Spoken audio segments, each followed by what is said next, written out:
ससुराल में आने के बाद सानवी के लंबे होने का कारण उसकी सास हर वक्त उसे ताना मारा करती थी। ऐसे ही एक दिन मोहल्ले की ममता सानवी की सास माया देवी के घर आती है। अरे ओ माया, घर पर हो कि नहीं? हाँ हाँ, आओ ममता, बोल कैसे आना हुआ? अरे मेरे घर के छत पर कपड़े गिर गए हैं, टेबल लगाकर भी मेरा हाथ नहीं पहुँच रहा है। अपनी बहू से कहो ना मेरे कपड़े निकाल दे। अच्छा, अब मेरी बहू को कोई काम नहीं रहा, मैं नहीं भेजने वाली, किसी ने देख लिया तो मेरा ही मजाक बन जाएगा। अरे माँ भेज दो ना, अब एक पड़ोसी के काम नहीं आएगा तो कौन आएगा? अच्छा ठीक है बेटा।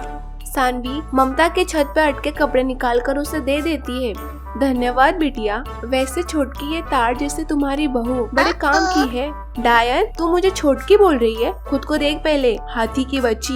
हाथी की बच्ची किसे कह रही है? खाते पीते घर की हूँ। हाँ, तू अपनी बहू के सामने छुटकी लग रही है तो छुटकी ही बोलूंगी ना। तेरी तो, तुझे तो मैं देख लूंगी। मम्मी जी चलिए यहाँ से, इनसे बहस करने का कोई फायदा नहीं। उसके बाद वो दोनों घर आ जाते हैं। ये सब तेरी ही वजह से हो रहा है। आज तेरी वजह से मुझे इतना सुना पड़ा। करम चली कलमुही, मेरी ही गलती थी जो तेरी शादी मैंने अपने लाल से करवा दी। यह सुन सानवी बिना कुछ कहे रोते हुए वहाँ से चली जाती है।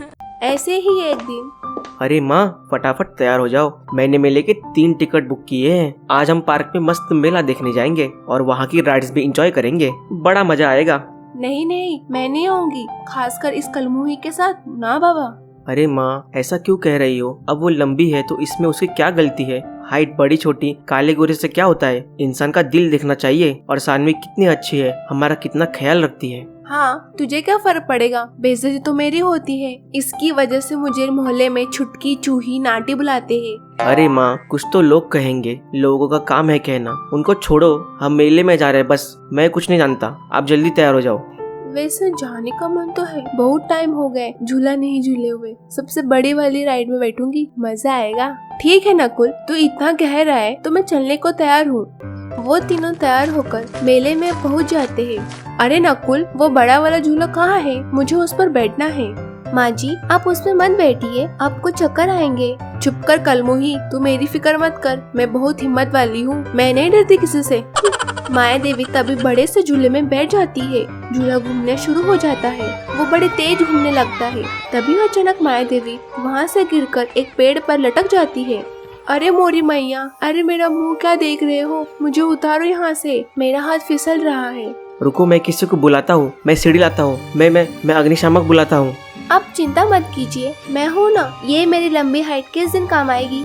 ऐसा कहकर सानवी अपनी सास माया देवी को नीचे उतार देती है।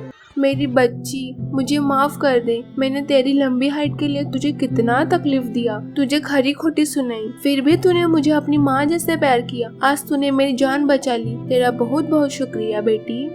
ऐसा कहकर वो उसे गले लगा लेती है और खुशी खुशी सानवी को अपनी बहू स्वीकार कर लेती है। और तभी से वो लोग हंसी खुशी रहने लगते हैं।